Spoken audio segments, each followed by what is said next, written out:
Lovely. Well, good evening, everyone, and a very, very warm welcome to you all. And thank you so much for coming to tonight's launch event for the museum's new exhibition, Codename Mary, The Extraordinary Life of Muriel Gardner. And I think some people have already been up and had a sneak preview, which is wonderful. For those of you who don't know me, I'm Carol Siegel, Director of the Museum, and I was also fortunate enough to curate this exhibition, so it is very dear to my heart. Thank you. As in just to sort of mention the weather, as one does. A few hours ago, it was pouring with rain, and we were slightly wondering whether we'd be able to actually all sit out here happily, but luckily the weather has held off. And it's not yet too cold, and I'm glad that you're all here and enjoying the Freud Museum garden. It feels as if this moment, the launch of the exhibition, has been a long time coming. The exhibition was originally scheduled to be held last summer, but of course the pandemic intervened and the exhibition was postponed, firstly till early this year and then till now. And all of these delays really make tonight feel even more special, this launch event, this very special launch event. So just to give you a flavour of what form the evening will take, I'm just going to speak for a little bit longer, introducing the exhibition. Then we're going to hear from Muriel's grandson, Hal Harvey, from Vanessa Redgrave, and then finally from Lord Dubs, all of whom I will introduce properly before they speak.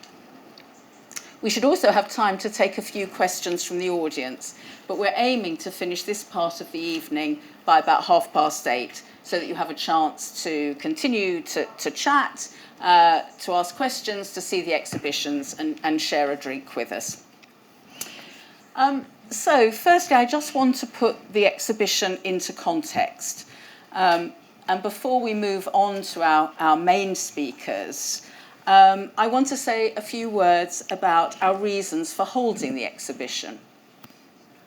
The Freud Museum, as I suspect everyone in this audience knows, was the final home of the Freud family, and where they settled when they fled Nazi-occupied Vienna, and where Sigmund Freud lived for just over a year before his death in September 1939, shortly after war between Britain and Germany had been declared.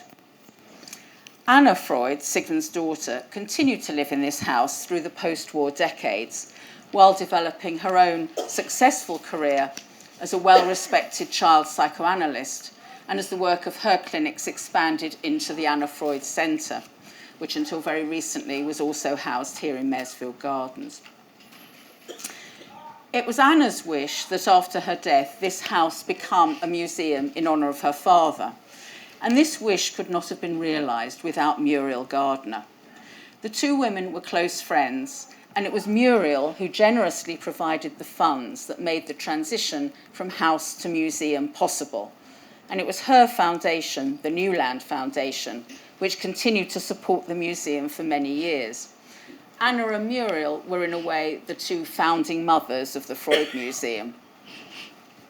So firstly, this exhibition is a way of saying thank you to Muriel and to the Newland Foundation. I hope, too, that Muriel would approve of the way the museum has changed over the years, and that as well as preserving the legacy of both Sigmund and Anna, it is now forward-facing and innovative in much of its work, and planning to be even more so in the future. But most museums do not put on exhibitions about the lives of their donors, however generous they are. So the second and more important reason for putting on an exhibition about Muriel Gardner was that hers was genuinely an extraordinary life that deserves to be more widely known. There are many aspects to her life. The heiress who gave away so much of her wealth, her friendship with the Freuds and their circle, including Sigmund Freud's most famous patient, the Wolfman, her eventful personal life, which included an affair with Stephen Spender, the English poet who in fact wrote a poem about the almond tree in the front garden of this very house, falling in love with the head of the Austrian socialist resistance, who she was sheltering in her cottage in the Vienna woods and eventually married, and her own successful career as a psychoanalyst, amongst many others. And you'll see in the exhibition that one thing we've tried to do is just map some of the many connections and networks and reasons for interest in Muriel. But the core of Muriel's story, the absolute core, is her moral courage in becoming part of the socialist resistance movement in 1930s Vienna, the bravery that she showed, and the many lives that she saved through her personal actions. It's this part of her story, her willingness not just to be a bystander to the terrible events and oppression that she witnessed, so this part of her story, her bravery and her continued compassion and empathy that she demonstrated throughout her life, which I hope you too will find is an important story well worth the telling. And that is very much what we've tried to do. We have, where possible in the exhibition, tried to tell the story in Muriel's own words. But if you'd like to read more, I would encourage you to read Muriel's memoirs, Codename Mary, which have been reprinted especially for this exhibition. I'm shortly going to hand over to Hal Harvey, Muriel's grandson. But first I want to thank the Harvey family more generally. I was lucky enough to make a trip to the US just before the pandemic last year, partly for research for this exhibition, and met Connie Harvey, Muriel's daughter, who was a young child with her in Vienna in the 1930s, and two of her granddaughters, Anne and Joan. They were so kind in supporting the exhibition and in loaning personal family material, photographs, letters, magazines, and so on, some of which you can see in the exhibition upstairs.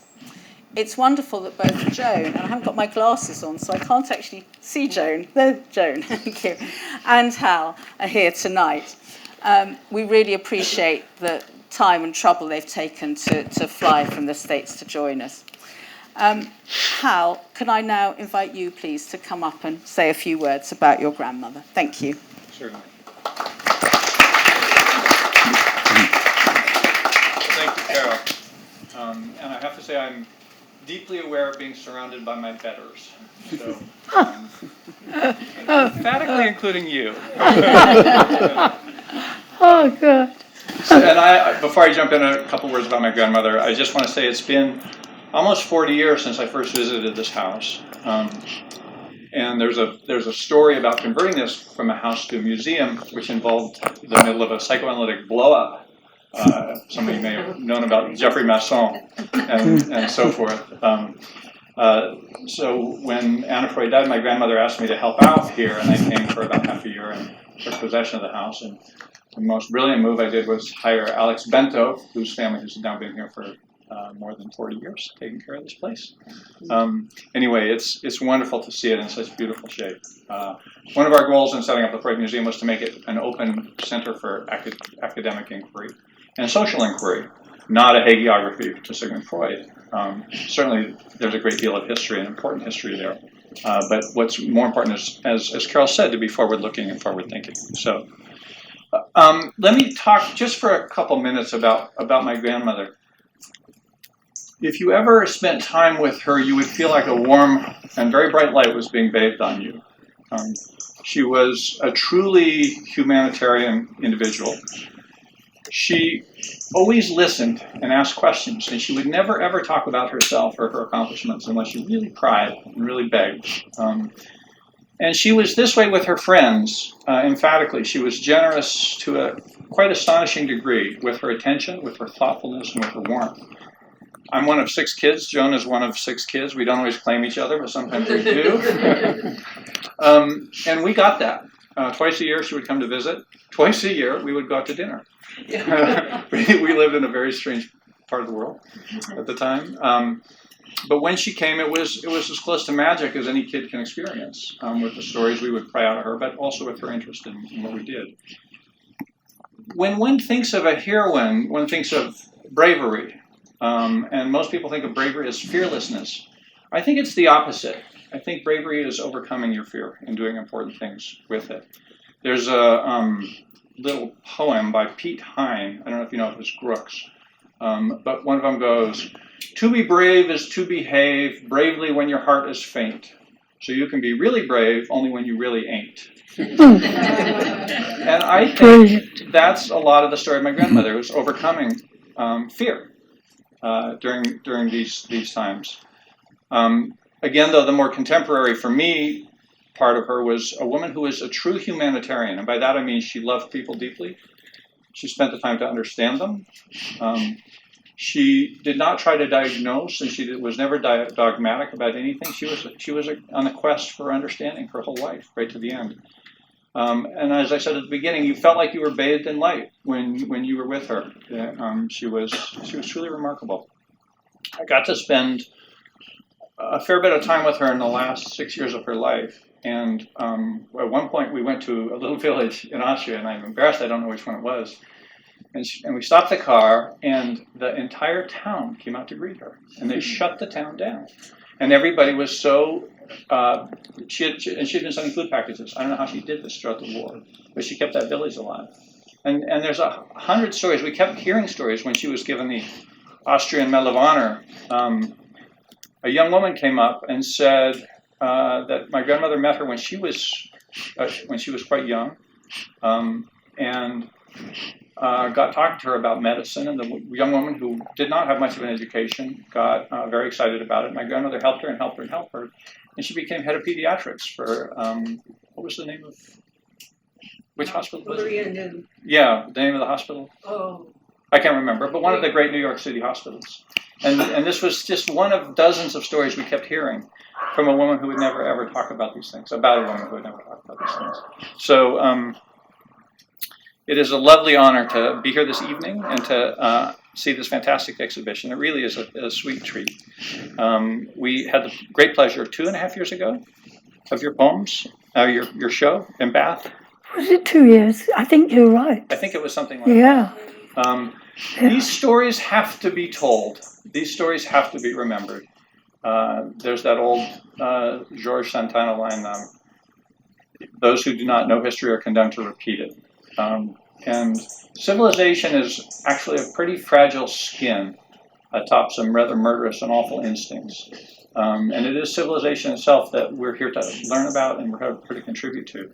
And I think that one of the nicest things I could say about my grandmother is she did that for every single person she touched and met. So thank you for that.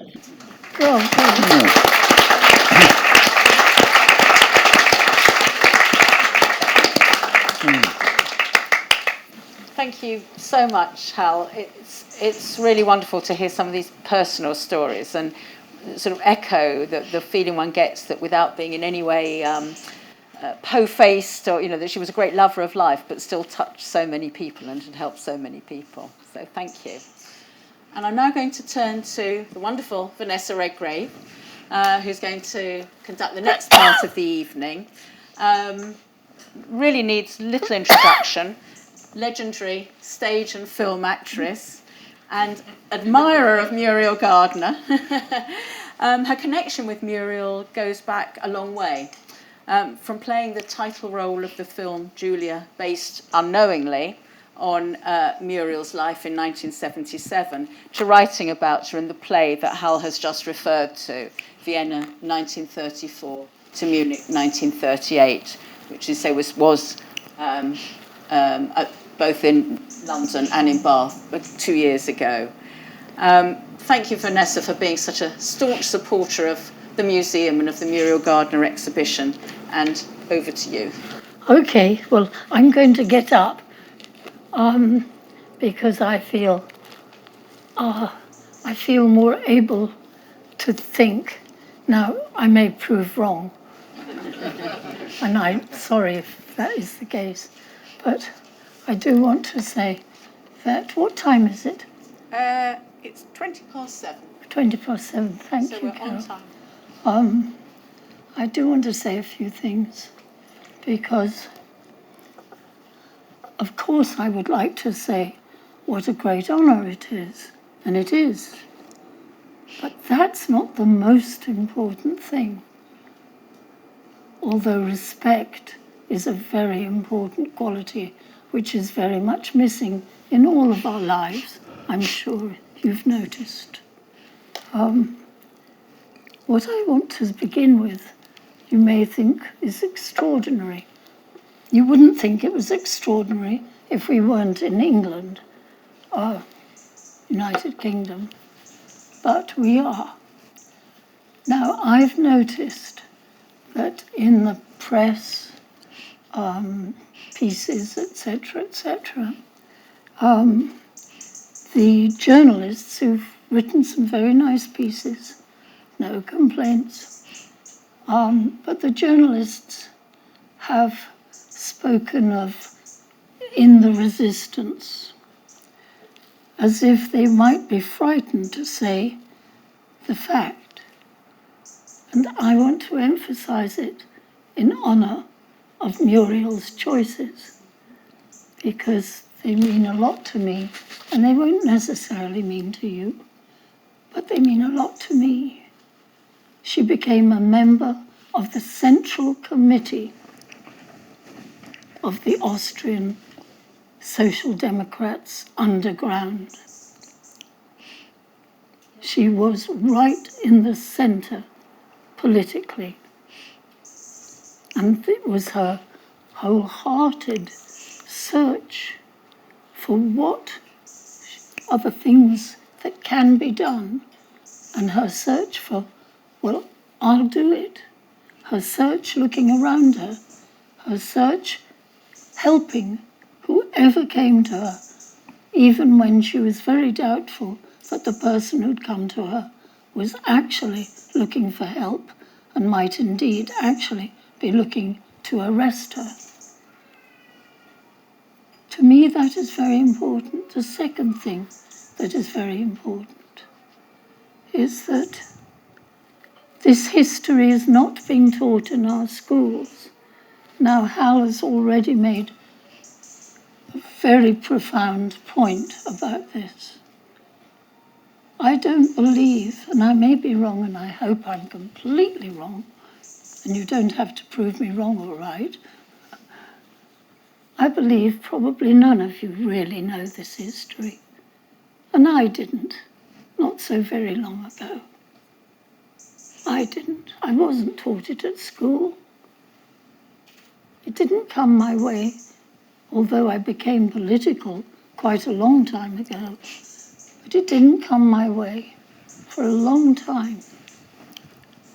And that's why, for me, it is such an enormous honor to be able to stand here, because here is where the family that sought to enlighten human beings in this country and elsewhere as to what it's all about, what they're all about, what we're all about, without dictating, searching. I take up your point very, very enthusiastically, Al. The other thing I want to say, and there's so much to say, but I'll try and keep it brief. Where do I come into the story? You may wonder. Well, I don't think even Carol knows where I come into the story. And it doesn't matter. So I'm going to tell you, and it won't mean anything to you, and that's fine. That's fine. But I'm just stating the historical truth, as they say. It's not important for you to know, but since so many people have asked me, I feel it's important for me to tell you. Well, where I come in is that my father was the lover of two of the protagonists in the whole story. So, not only because I recognize so much in him that is connected via two people, one being Stephen Spender, and the other being the guy who was Stephen's lover and secretary for many times, on and off, but who helped, together with Stephen, helped Muriel at times when, if they hadn't helped her, she wouldn't have been able to do what she did. And today, Stephen Spender, I don't think he's even getting taught his poetry, but you might like to make a little note. And Tony Hindman has a paragraph that big in my mother's autobiography. And I do adore that. The fact she was annoyed with Tony Hindman because he was always borrowing money. Now, he didn't need to borrow money as such because money was not what was the difficulty. What was the difficulty was what he did do as well. Money he wanted for himself, but what he did do was run many, many dangerous journeys, carrying many dangerous things for Muriel, or not, as the case might be. So that's where I come into it, in this far-flung way. And what an honour it is. I feel so ignorant, and I feel so beholden, Carol, to the work that you and all your colleagues are doing. And I also feel so beholden to Alf Dubs here, because he is an example, perhaps one of the very few examples left, maybe the only. He will say, no, I'm not the only one. But of what it meant to be a socialist in this country. And I know he won't mind my saying that, because he's a member of the Labour Party. And he stands up for what is most humanly right in the House of Lords and outside and on the committees, night and day, like Muriel spent her life. Well, I'll just read few lines that Anna Freud, I hope I haven't gone on too long, You Carol. haven't at all. Please go on for longer if you like. No. Bless you. So this is the foreword. Now, this is an American edition, but as Carol said, this museum, thanks to the New Land Foundation, the Harveys and Muriel Gardner's Foundation, have done a beautiful new reprint of Codename Mary. This comes out of the New Orleans Public Library. I didn't steal it. And I just don't steal. But it was withdrawn. And it was published in 1980 when Muriel finally got her book out and people learned who Julia, the film heroine, had actually been. Now, Anna Freud, who did so much for little infants and toddlers in London during the war, so much, and we don't know about her enough. Were it not for this museum. Here we are. There are other and fuller accounts, this is Anna Freud, of the happenings of this period.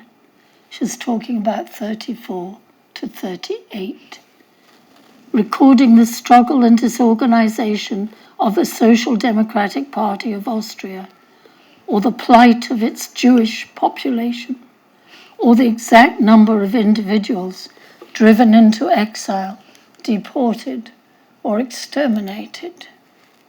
The present book does not aspire to belong to their category. It is a rendering of personal experiences, an attempt to depict how history affects the lives of individuals. And it should be read for its descriptions of individual despair, of the tearing apart and attempted reunion of families, of the search for countries of refuge, the battle for life-saving affidavits, and the never-ending planning and plotting, which often enough had to be abandoned again as unrealistic and impossible to carry into action. What are harsh realities at one moment in time may dwindle to distant nightmares 40 years later. However, there's no reason to relegate them to oblivion.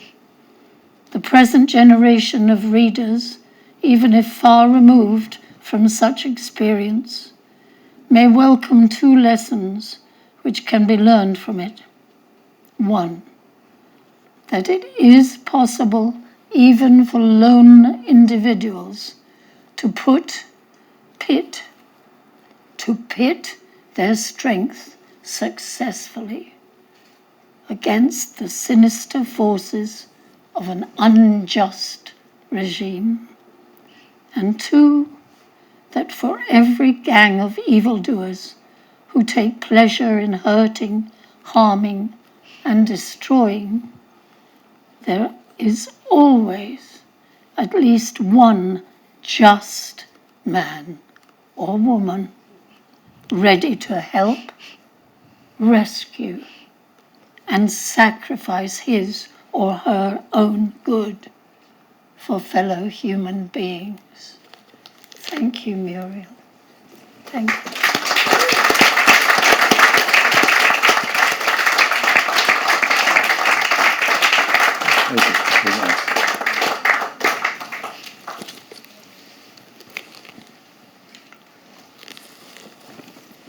I'm just going to speak again briefly from here to introduce Alf, but then I think we're going to have a conversation sitting down, and I hope that you'll be able to see us. You should be able to hear us. We're both mic'd up. I just wanted, apart from thanking Vanessa, to give a small postscript to the Tony Heimann story, which I'm not sure whether we've talked about, but it's an interesting postscript, which is also part of the Muriel Gardner exhibition, and again illustrates the networks and connections, that Tony Heimann indeed did help Muriel in a number of trying to help people escape. And one of those people was his daughter, Muriel's daughter Connie's carer, nanny, Finny. And Tony actually married her, as a marriage of convenience, but so that she would get a British passport. And Finny was able to escape Austria because of her marriage, having now become Finny Heimann.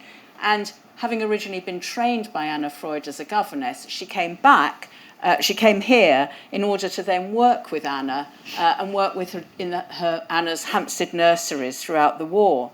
And I believe it was really because Muriel came after the war in order to visit Finny, who she'd been so fond of because she looked after her daughter, that was what really meant that Anna and Muriel met again, having not been that close in Vienna. But it was because Muriel came here, met Finny, and then her friendship with Anna actually deepened after that meeting. And that was why they became such close friends in the post-war years.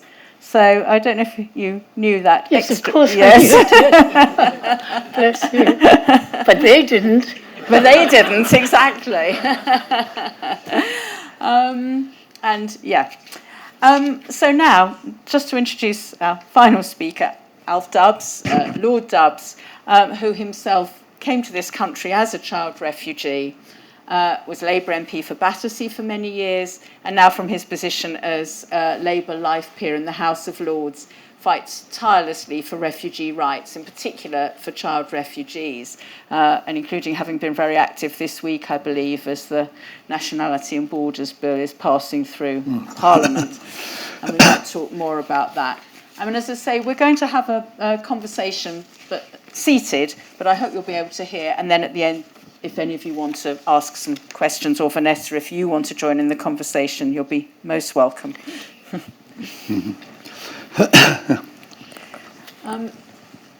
So, Alf, I think probably many people here know something about your personal story, but it'd be helpful if you could just say a little bit about the circumstances in which you came to this country. Okay, can you hear me? I think I've got a fairly loud voice. Well, living in Prague, I should say my father was Jewish and my mother wasn't. It's all very complicated. But I was born in Prague, living in Prague. Of course, my parents were both born under Austro-Hungary. Then something happened, just a little story. After the Anschluss, my father said to my mother, go to Vienna and talk to some friends about what's happening. And these people, so I heard later, they had a car, they drove my mum to the outskirts of Vienna, kept the engine running and told her. Now in those days surveillance techniques weren't what they are now, but it just shows the fear they had of the Nazis if they're going to say what was actually happening in Vienna at that time. Anyway, my father said to his cousins that if the Nazis enter Prague, he's leaving. And they said they'll take their chance, and in 1942 they were taken to Auschwitz. Anyway, my father left in March 1939 when the Nazis occupied. I was 6 years old because I wasn't aware of all the significance, but I knew something important was happening. I knew we had to tear a picture of President Beneš out of our school books and stick in a picture of Hitler, and there were German soldiers everywhere. And my mother, as far as I can remember now, she was refused permission to leave. And she then got me on a Kindertransport run by the great Nicky Winton. and then my next memory is really of I can see in my mind's eye the departure from Prague station, anxious parents not knowing whether they'd see their children again.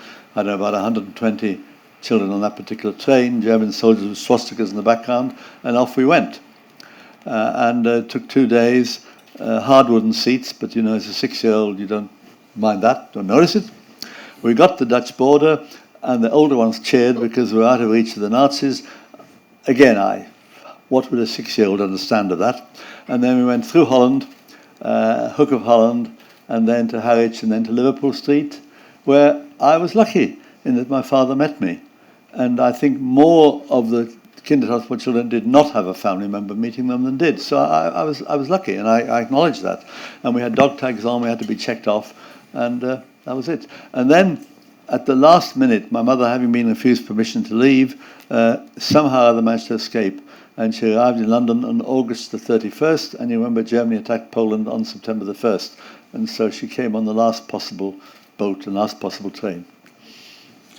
How much do you remember about then settling in this country and your education and having to learn a new language? Yeah. And Well, I spoke Czech and German, didn't speak any English, so I had to struggle with that. But, you know, in a school playground, survival means learning the language. So as a 6-year-old or a 7-year-old, you learn the language, when as a 25-year-old, it's much more difficult. So to that extent, it wasn't. There were a few hiccups initially, but it wasn't a problem. Well, my father, a few months later, my father had a heart attack and died, so he just left my mum and me. And we end up in Manchester, where my mother got she got a job in a British restaurant. For those of you that are too young to know this, British restaurants were a chain of restaurants set up by the government, so that the workers in the war factories, and they were almost all war factories, could have a midday meal. And my mother was scrubbing floors in one of these, and that's how she started anyway. And in the meantime, she sent me to a school run by the Czech government in exile, which was actually located in Wales, a secondary school.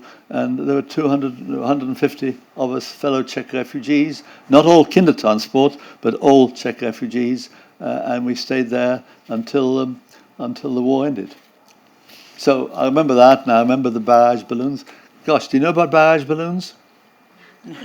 No, you don't. Golly, well, right. Okay, well, I'm going to tell you this. It's not quite the topic, but It's quite all right. Indulge me. Indulge me. So, all over every open space, all the parks, there were these large balloons about 2 or 3 times the size of this.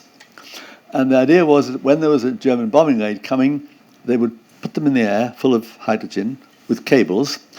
And then it meant that German bombers had to fly, they couldn't fly low because they'd hit the cables or they'd hit the balloons. So they had to fly above the balloons when they were supposed to be in better range of the anti-aircraft guns.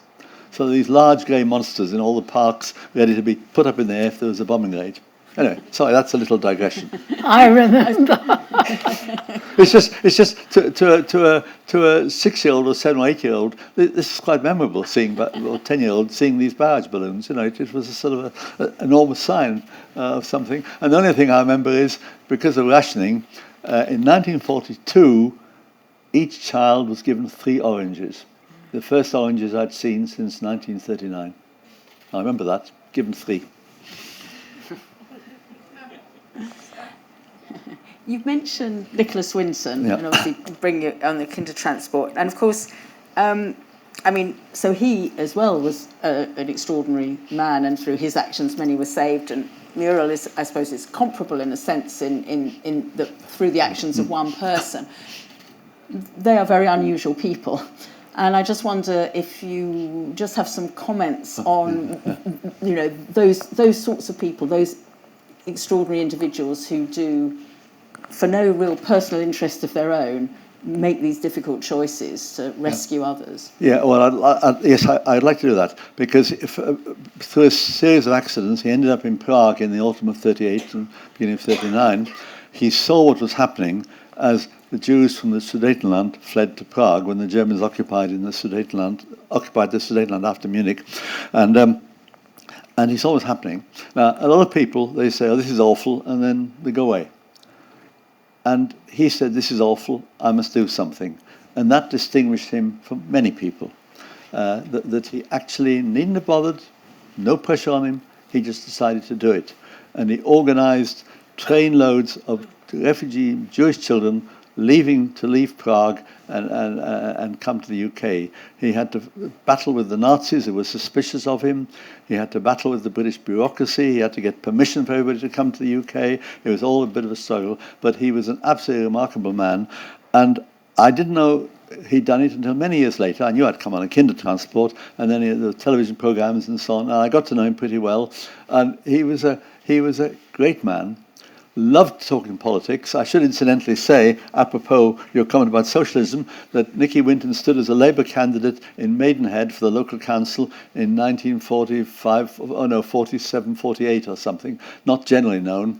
He didn't win because Maidenhead was not a hotbed of socialism. Well, it's not, so he's a May's constituency, but anyway, but he did that. But he loved talking politics. He knew a lot of the people in the Labour Party that I'd only heard about, and he was absolutely engaging company.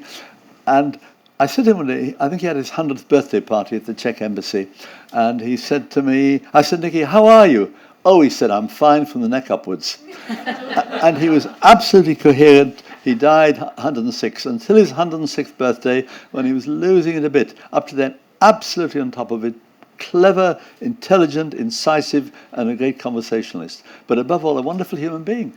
And what he did, I mean, he saved my life, and he saved the lives of 669 children from Prague. Others were rescued from Germany and Austria, but that's what he did. And you know, one doesn't in a lifetime meet many people who are quite as special as he is. And wasn't I lucky to be able to do that? Mm. And I was wondering, and I'm not sure if this is a sort of naive question really, but how possible it would be now for a Nicholas Winton or a Muriel Gardner to save so many lives. I mean, just thinking about the refugee situation across the world and how much more complex it has become, whether or not it would be possible for someone to be as effective, or whether you'd be having to work in different ways. Oh, that's a bit of a difficult question. Yeah. I mean, I suppose in one way he happened to be there on the spot. and he happened to do it. There was no fighting going on in Prague, and indeed the last train was ready to leave when the war started, and we don't know whether any of the children on that train survived. But I think the circumstances are different, but there is still a need for people to do things. There is still a need for people, I believe, to speak out. There is still a need for people to, as it were, inherit his tradition, because there are people fleeing for their lives from many situations. We know about Afghanistan, Syria, Horn of Africa, and so on. So there is a need to do it, but it has to be done differently. It isn't just a series of trains. But on the other hand, I know I followed the debates in the House of Commons in Hansard in 1938 when there was opposition, but it happened. And there's so much more opposition to all that now. So the problem is overcoming the resistance of Western governments, which are stronger now than they were in Nicky Winton's time when he got the permissions for us to come here. Yes, I was going to come to that.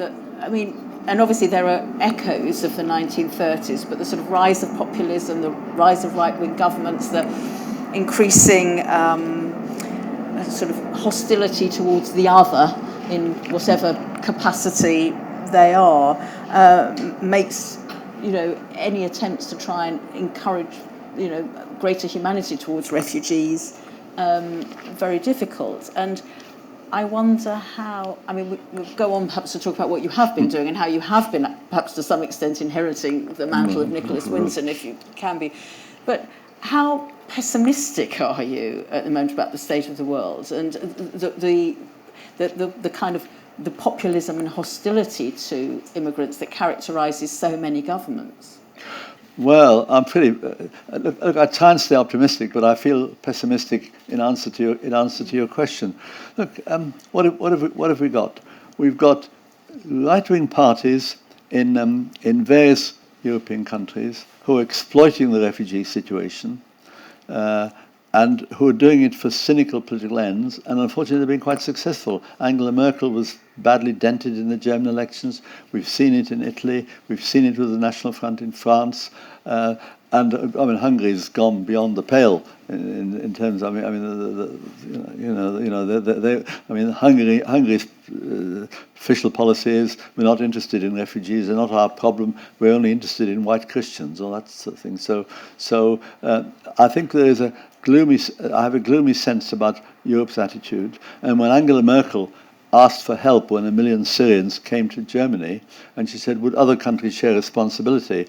And nobody responded. I think the Swedes did a bit, and nobody responded. And further pleas have fallen largely on deaf ears, which means the Germans actually, for all the history of this and for all we're sitting in the Freud Museum and so on, the Germans actually come out of this pretty well. Angela Merkel comes out of it pretty well in terms of what Germany did in accepting Syrians. But on the whole, and then it isn't. After all, people say to me, "Why don't Muslim countries do more?" These are. And I say, well, just a minute. In Turkey, there are 3 to 4 million refugees. There are 1 million in Lebanon. There are 1 million in Jordan. I make that over 5 million. And they're doing an awful lot. And there are 1 million Rohingyas who fled Myanmar and are in southern Bangladesh. We don't hear about them because they're too far away from the media. So the world is a pretty miserable place, and we see what's happening on the Mexican-American border. The world is a miserable place, and people are. Having said that, I think in this country, my mission has still been to try and do what I can to keep public opinion on our side. And I still believe, despite how Brexit poisoned the atmosphere, I'm probably jumping ahead of this, how Brexit, I believe, first of all, I'm a passionate Remainer, let's be quite clear. You don't have to agree with me, but we can argue afterwards. But I'm afraid the Brexit referendum poisoned the atmosphere, because take back control meant keep them out. I knocked on probably more doors than anybody you've met. Now, mainly in the White City Estate in Hammersmith, but and that was mainly Remain. But the fact is, the people who talked about take back control meant to keep them out. And when Boris Johnson said 80 million Turks are poised to enter Britain unless we leave the EU, that was a complete lie. But it poisoned the atmosphere, and we've got to try and overcome that poisoning of the atmosphere, and still plead with the people of Britain to be humanitarian, to explain to them what people are going through when they flee to safety to this country now.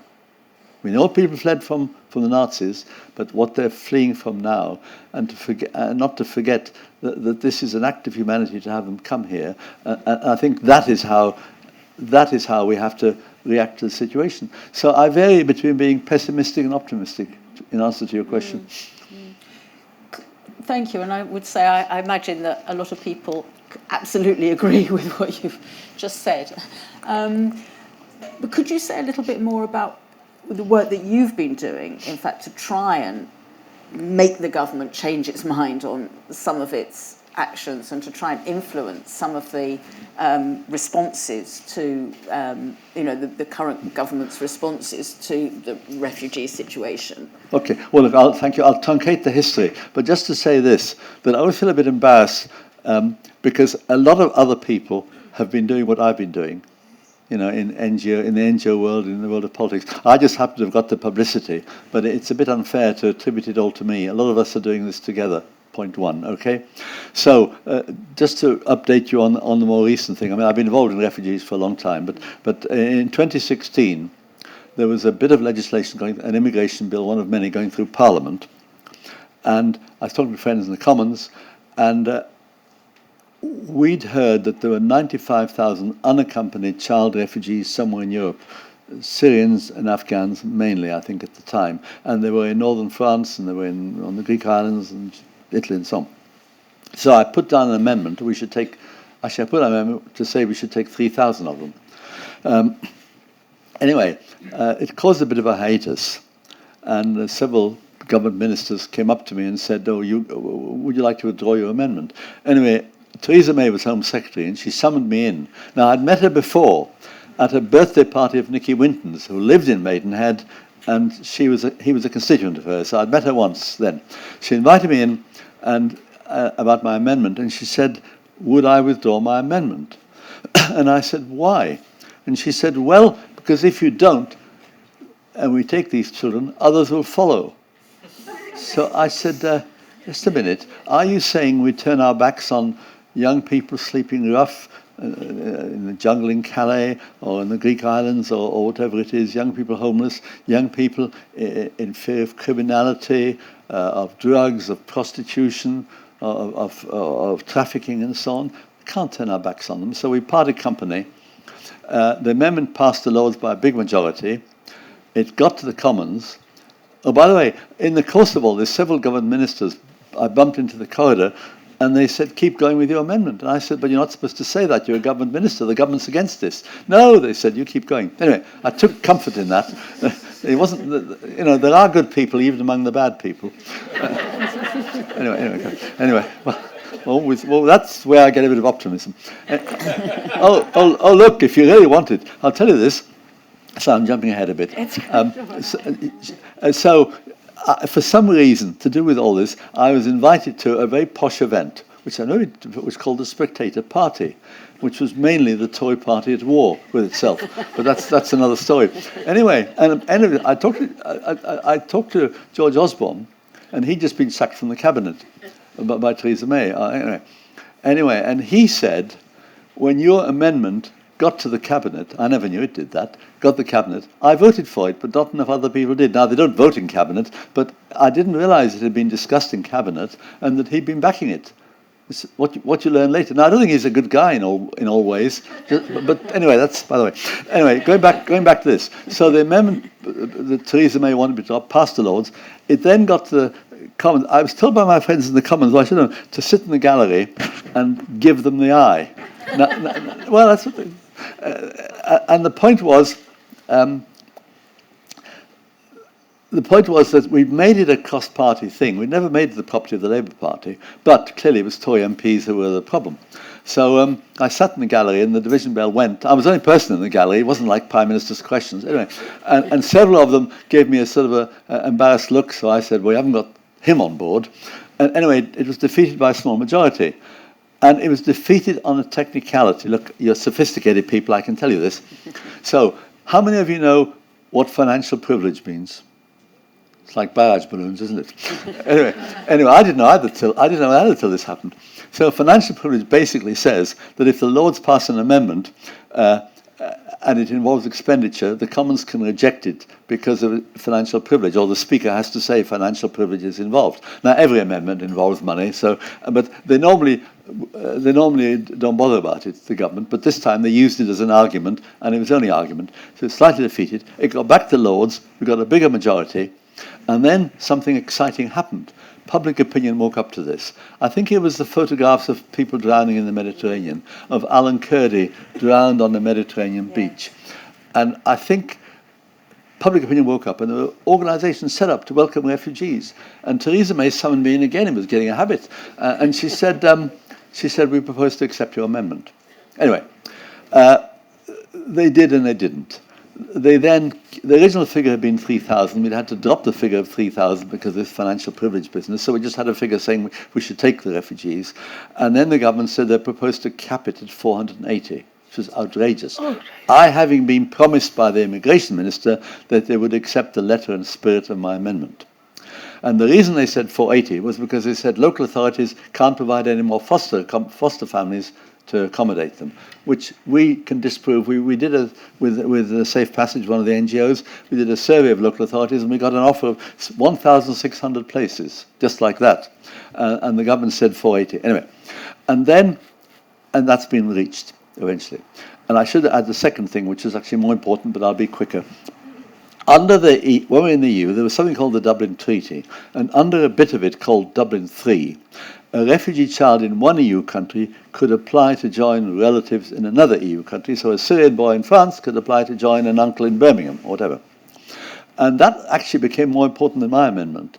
And so we were worried that what would happen when we left the EU. So in 2017, I moved an amendment that on leaving the EU, we would still negotiate to continue the terms of Dublin III, so that we could still achieve the family reunion. And that eventually passed the Lords, the majority, and the government accepted it in the Commons. And then came the 2019 Act, at which time Boris Johnson was Prime Minister, and they deleted that provision. They deleted it. And although, to tell you how, this is insight in politics, so what happened was, I was then summoned to a meeting in a minister's office in the Lords, and who should be there but 3 government ministers and 7 of officials, 1 from the Cabinet Office. Now, 10 of them arguing with an insignificant Labour backbencher from the Lords. I mean, it's ridiculous. Anyway, I thought the odds of 10 to 1 were fair, so I was okay. Anyway, and the immigration minister, who's now Northern Ireland Secretary, said to me, "Don't you trust me?" So what do I say? So I looked him in the eye and said, "I trust you, but I don't trust the government," which I thought was as compromising and tactful as I could be. And I said, "Anyway, you might not be in your job much longer." And of course, within a few weeks, he was in Northern Ireland.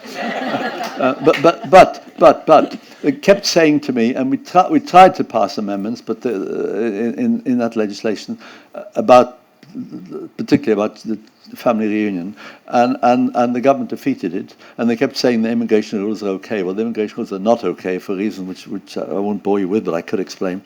So we're now waiting for the next bit of legislation, which is a Nationality and Borders Bill, which has actually not got to the Lords yet. It's still in the Commons, but it'll be coming to the Lords.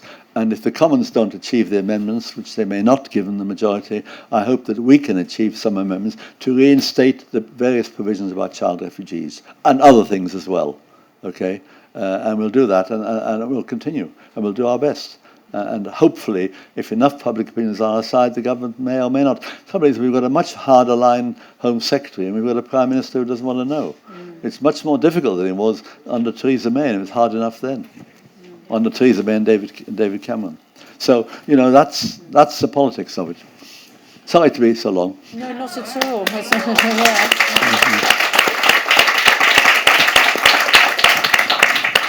Yeah, I mean, I think we know some of the difficulties of the current Home Secretary and the current government.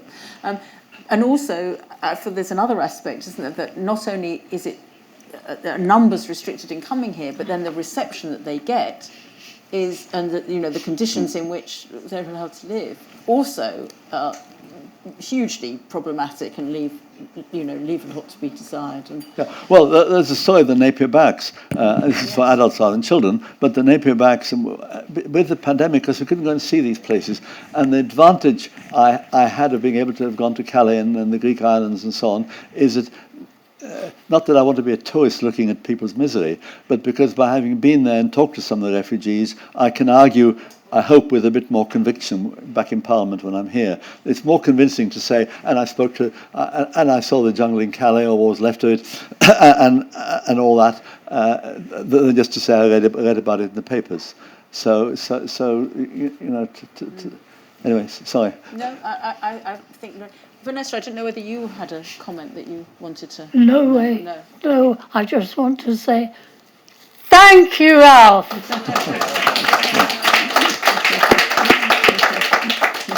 Anyway, can I just say a couple of things, if I may? Of course. Sorry, you're probably going to have time. Yes, you are. No, we do have time. No, look. Okay, cool.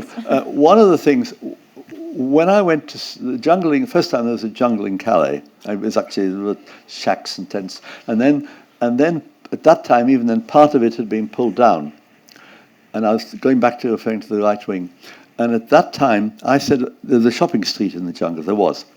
And there were tear gas canisters and rubber bullets on display. And I said, what are they for?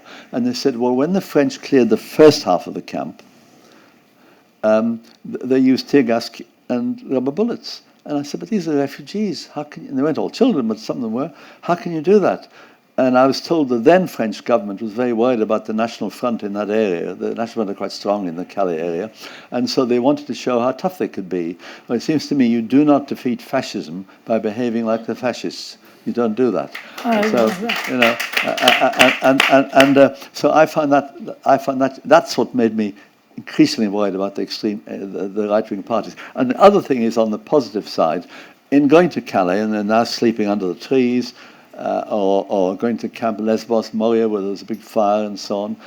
One of the things that characterize those camps is the young people who've gone there to volunteer.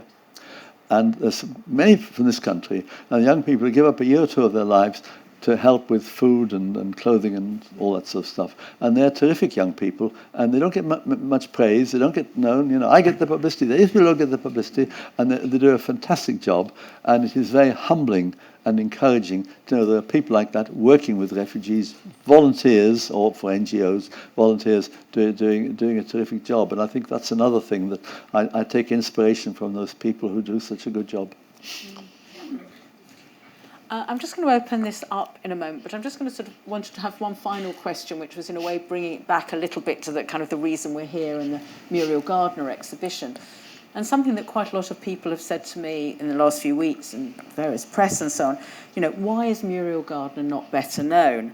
And I'm just really, the last question is, slightly going back of what we've already said, but is it still important to be telling stories like hers? Or has the world moved on?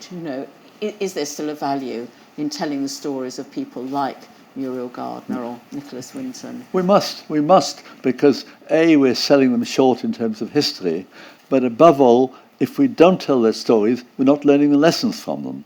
And there are important lessons, and that's why, I welcome this. I welcome your exhibition. I welcome what you've done. I welcome what you said, Vanessa. I think it's so important we remember the history, we get it into our system, we know about it, and we learn the lessons from it. And it is the learning the lessons that is so important. Otherwise, the world will go back to what it was before. It's doing badly anyway. But at least by learning those lessons, we learn something, both about the issues and also in the case of people like Muriel Gardner or Nicky Winton, we learn about individuals who stood out against the tide and showed that something can be done. And I think, thank you, because that's very much the message we want to impart, but it's also very inspiring hearing from you, given the sort of tide of bad news and hostile reception towards refugees that we read so much about and the horrific experiences that so many of them are going through. To actually hear from somebody like you who's trying to do something positive is hugely important. I wonder, if anyone would like to just join in the conversation for, make any comments, ask any questions, either of Alf or Vanessa or myself before we break to have a drink and look at the exhibition. Anyone wants to say anything? There's a hand up there. Go on, please. This is probably a really ignorant question, but I've always wondered why the parents of the children on the Kindertransport weren't allowed to come as well. Who was stopping that? Well, first of all, I may not be the best person on the history of it, but look, there was a general state of chaos. People didn't know. People didn't know what was going to happen. The worst of Nazism hadn't manifested itself in Prague. I think it showed in Vienna sooner than in Prague.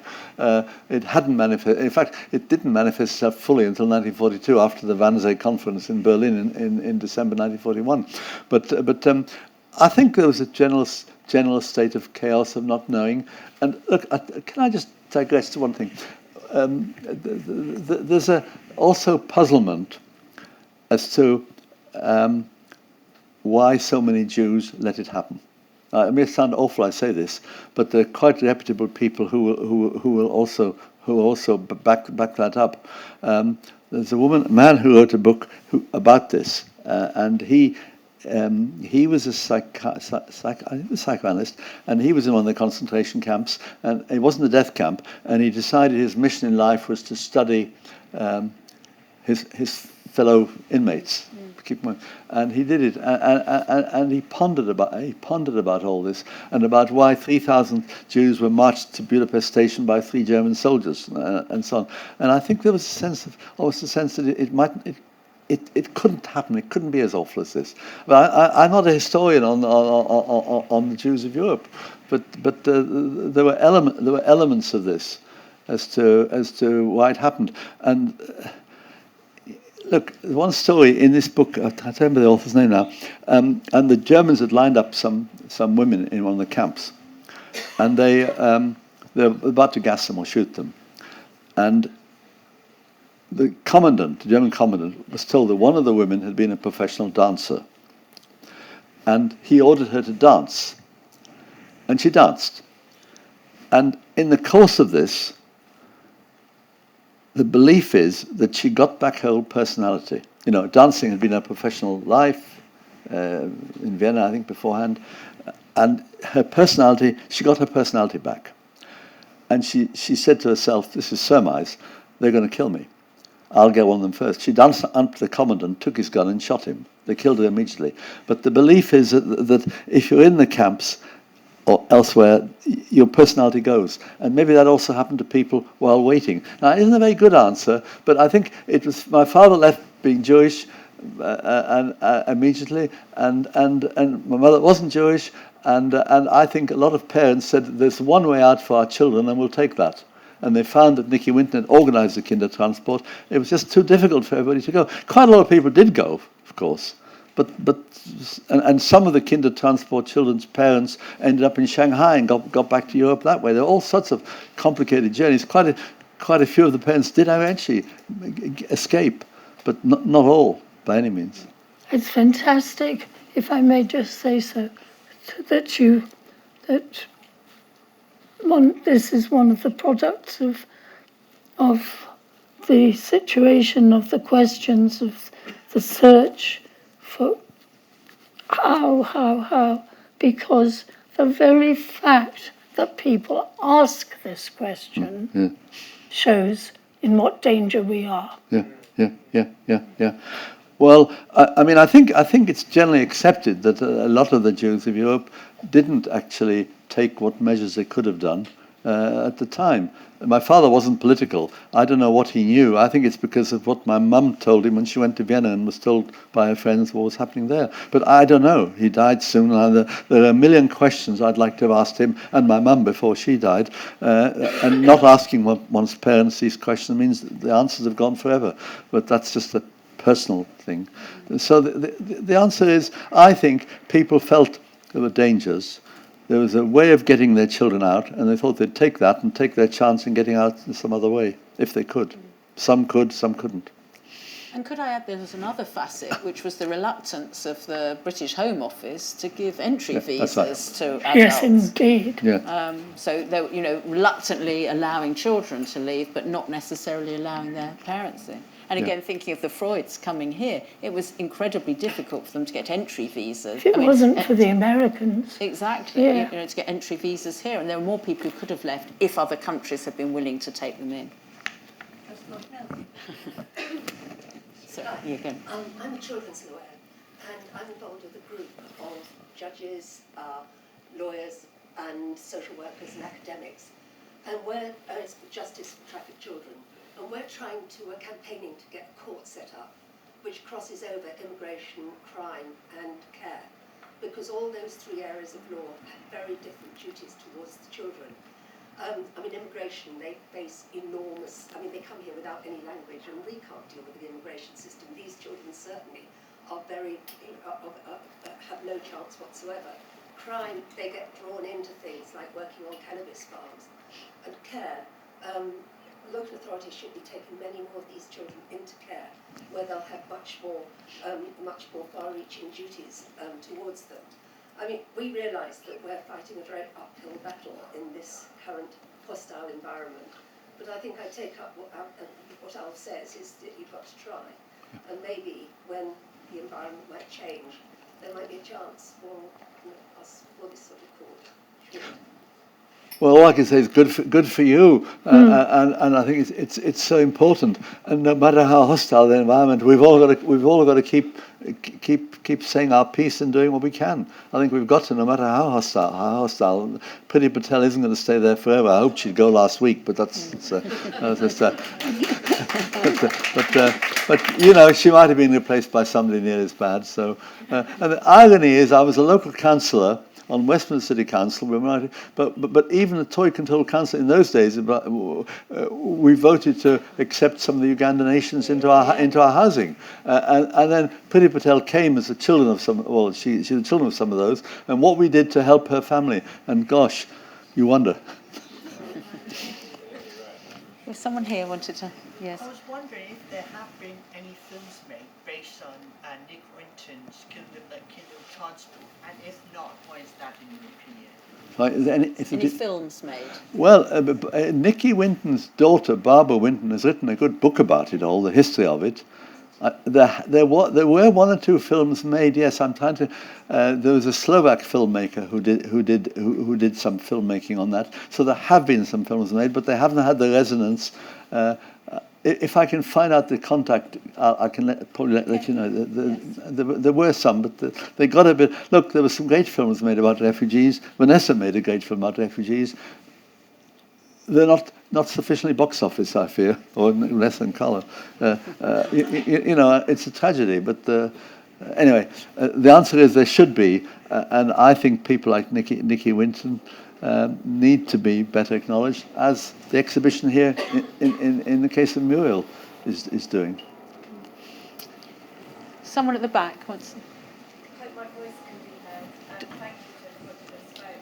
I wonder what we might be able to do today, just as residents. I live in Tower Hamlets, within a few steps from where you arrived in London, by Liverpool Street, by the King's Transport statues. And the Labour mayor in my borough put an announcement saying how proud they were of the history of helping immigrants. Could you speak up? I can try. Should I do it all again?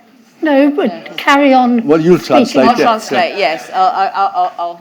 Because I otherwise, live in Tower Hamlets, just across from Liverpool Street, and where the King's Transport statues are, and where you arrived in London. And the mayor of Tower Hamlets said in one tweet how proud he was of our history of helping immigrants and refugees. And his next tweet, 10 days ago, was, "We're proud that we're going to help up to 5 Afghanistan families." I am disgusted by that. What can we do? What do you think we can do? So how many? 5. It would only help up to 5. Up to 5. Up to 5. Yeah. Oh dear. Well, look, all I can ask you is to exert the maximum political pressure. I say to people when I talk is, please get onto your MP and ask them to support improvements in this horrible bill, Nationality Borders Bill, and get onto your local councillors and ask them whether the local authority can do more for refugees. I'm very disappointed to hear your story. because I have met the mayor some time ago, and I think that's a pretty depressing thing for him to say. But I'm afraid all we can do is to exert as much political pressure, you and your friends and so on, and let them know what we're thinking, so that the people on the other side don't give the impression that the other side's in the majority, which they keep trying to do. I mean, I get a few, on the whole, I get positive messages from people. I get a few nasty ones. You know, I've had one or two saying that it's a pity I survived the Holocaust and stuff like that. But, well, you know, that's and I got another one in the Post which said, "Are you still alive?" But, you know, these things, you know, women in politics getting much worse. And black women in politics get even worse.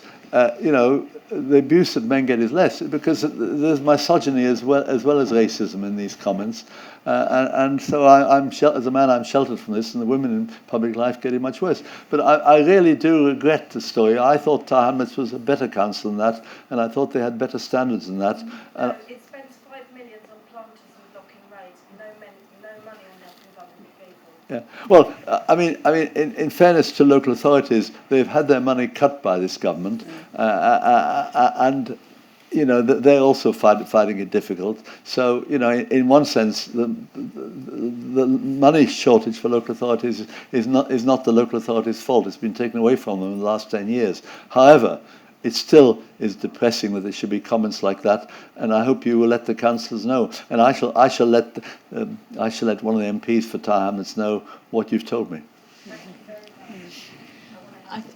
I think I'm going to. I think I'm going to drop my microphone.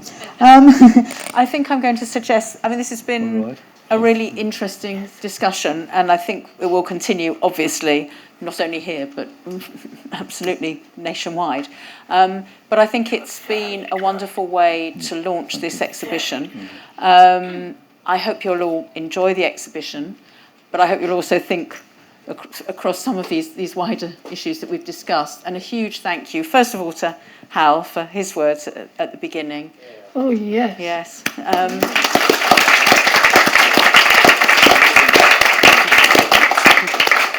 To Vanessa for her words and her reading. Yes. And of course to Alf Dubs, who really looked after. Please join us for a drink, please see the exhibition, and please come back to the Freud Museum again. Yeah, we'll be very pleased. And please get this book. And please get this book, yes, indeed. Thank you. Thank you.